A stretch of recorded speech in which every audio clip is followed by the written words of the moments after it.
Hey everybody, this is my second video of the day. I don't know if you checked out my piece of humble pie little bonus video I threw in earlier about my embarrassing experience on Thursday. I mean, I guess for most people it would be embarrassing. I am so over that. I have, no shame in my game anymore. But check that out if you want a good laugh.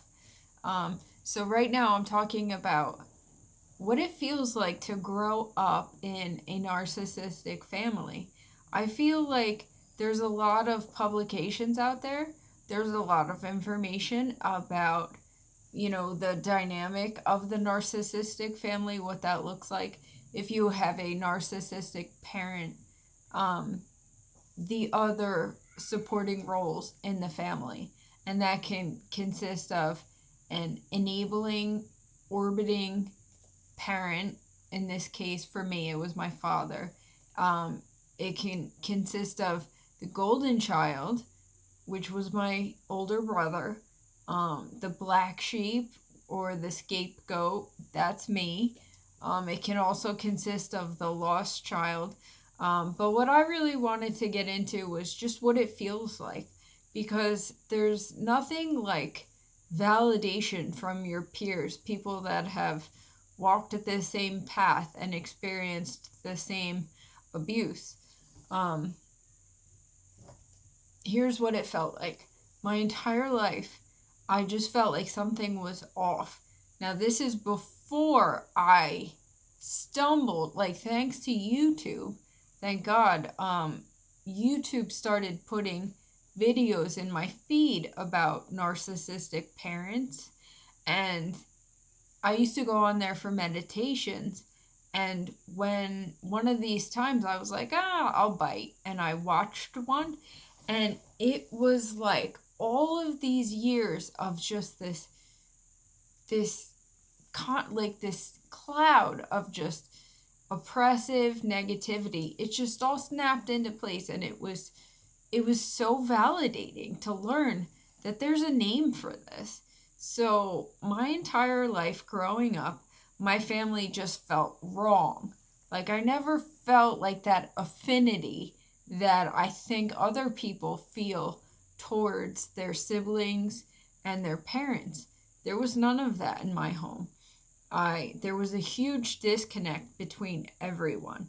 I think that this is part of the narcissist strategy, is to limit everyone's communication, because they want to be in charge of everything. They want to micromanage the entire family unit because everything needs to revolve around them, and everything needs to revolve around the reputation that the narcissist is trying to convey to outsiders. So there was no deep, authentic, genuine relationships in my family. I certainly did not have a relationship with my narcissistic mother. I did not have a relationship with my enabling father either. He, as you've probably learned about the orbiting parent, they base everything they do on the narcissist, on keeping the narcissist happy.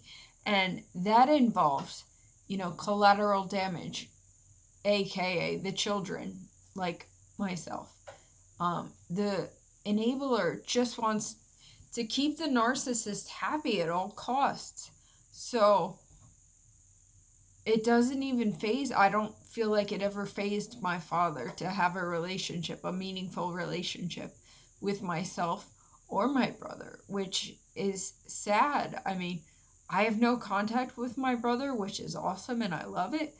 But I imagine that he's super screwed up because he's so angry. But I feel like he is suffering the repercussions of having a narcissistic mom, with all, like, even though he was the golden boy, there was still no substantial relationships within our family. And that's hard growing up as an impressionable child.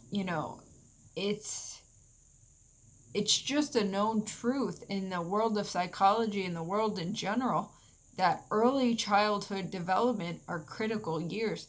That's when you establish your security, your relationships with people. That's where your family, you're supposed to get nurturing from them. And when you are neglected and you don't get those things, it really screws you up. Nobody can screw us up like our parents. So I'm in the process of extricating myself from this mess. But, I do have an Instagram, and most people have validated this as well. You just grow up feeling like something's wrong. As the black sheep, I always felt oppressed. I always felt that the whole family unit was condescending, because that's what the narcissistic parent will do as well. They will triangulate like nobody's business. They will triangulate everyone, which means that they turn people against each other. So I was essentially the target of most of her triangulation. And I believe she does that outside of the family as well. Anyone that will give her the time of day, she will go on and on and on about how terrible I am and what a troublemaker I am, and I am to blame for, the root of all problems in the family. I'm the scapegoat. So, there was no interpersonal connections. The funny example here, I've said it in one of my other videos, we used to watch movies together as a family. And my mother would always make these totally irrational banana comparisons between our family and the families on the movies, like Father of the Bride. My narcissistic mother was like, "Oh, that's just like you," like to my father. And I was like, that couldn't be farther from the truth. It was off the wall. Like National Lampoon's Vacation, Chevy Chase was the husband, and he was super funny, and I forget who the wife was, but they just had fun with each other. It was a fun family, and there was none of that in my home. And again, I always just was being put down, and they were always condescending. To this day, they're condescending to me. I'm in the process of going no contact. God willing, that will work out the way I want it to. But always condescending. My narcissistic mother will forever put me in this category of her subordinate. She has this sense of entitlement that is off the charts, and most narcissists do. They feel that everyone owes them something, and I'm inclined to think that that's why they have children, so that they have a constant subordinate, a constant supply, and they get away with it up until you start thinking independently, and you get your own handle on things, and you realize that this doesn't feel good, and you start to go your own way. They hate that.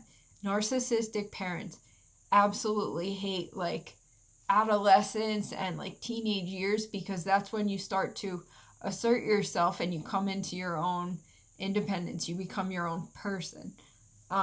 So basically what I'm saying is growing up was just a struggle. It just felt shitty. And when I was old enough to go to college, I went to a college in Madison. I live in New Jersey, and the college was only 20 minutes away from my house. I was excited because I could live there, which was my intent. So I lived at the college, but I was close enough that I could come home, which is so messed up because I can't stand these people. But that's a trauma bond in action. It's like me, they cut you down so much, so successfully, because you're a vulnerable child and you don't know any better. All you know is what your parents teach you and what they instill in you. And when you come from a narcissistic home, it's abusive, and they instill within you self-doubt, and during the times that you should be developing autonomy and self-confidence and self-esteem, they're overriding that by cutting you down and pushing you down and making you question yourself, making you doubt yourself, making you feel terribly about yourself. So that's what it feels like to grow up in a dysfunctional, narcissistic home. It's a very toxic environment. There's no such thing as normal, but as far as I was concerned, I had friends that had wonderful relationships with their parents and their siblings, and I would always just look at them like, gosh, what's going on here? And it wasn't until I'm 39, wasn't until just this year that I learned that it's a thing. There's a name for it. It's narcissistic abuse. And it was like everything just opened up for me and took this weight off my shoulders that there's something wrong with me. It's not me. It's not us. It's them. It's our narcissistic parents. What else did I want to say? So when I went to college, and again, like I said, I lived on campus, which was wonderful, probably the best thing for me. But I was close enough, to still go home. I got like minimal support from my parents. I was working like 2 jobs at one point to support myself. My husband's mother was amazing. God bless her. She was a single mom of 2 boys. And I remember she would make my husband like buttered noodle, like pasta with butter on it. And I would scarf down my freshman 15, thanks to her. But it was awesome. I was like, wow, this is so nice. And she would give him money. I was like, oh my goodness, like, this is a mom.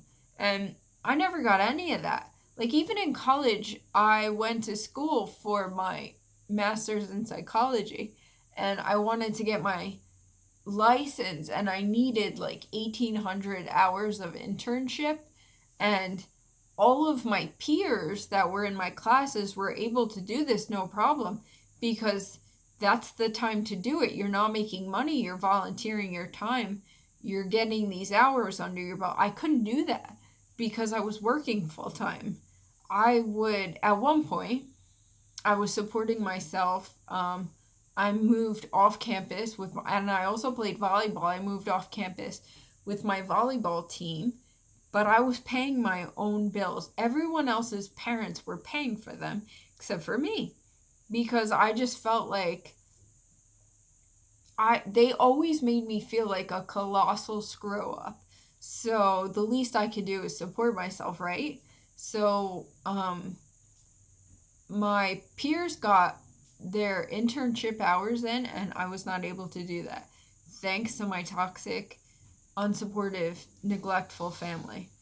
So I hope this gives you some sort of consolation and validation if you were raised in a toxic household, a dysfunctional family resulting from a narcissistic parent. It's a terrible feeling. It's very oppressive, but at this point, if you're watching this video, you know better, and you know that there's a name for it, and you know that it's not us, it's them. So good for you. God bless you. We're down, but we're not out. We're getting out from under the cloud of negativity and narcissistic abuse. I hope this was validating for you. I just wanted to put out a personal experience instead of, to supplement the books and all the other information that's out there. Thank God. God bless you guys.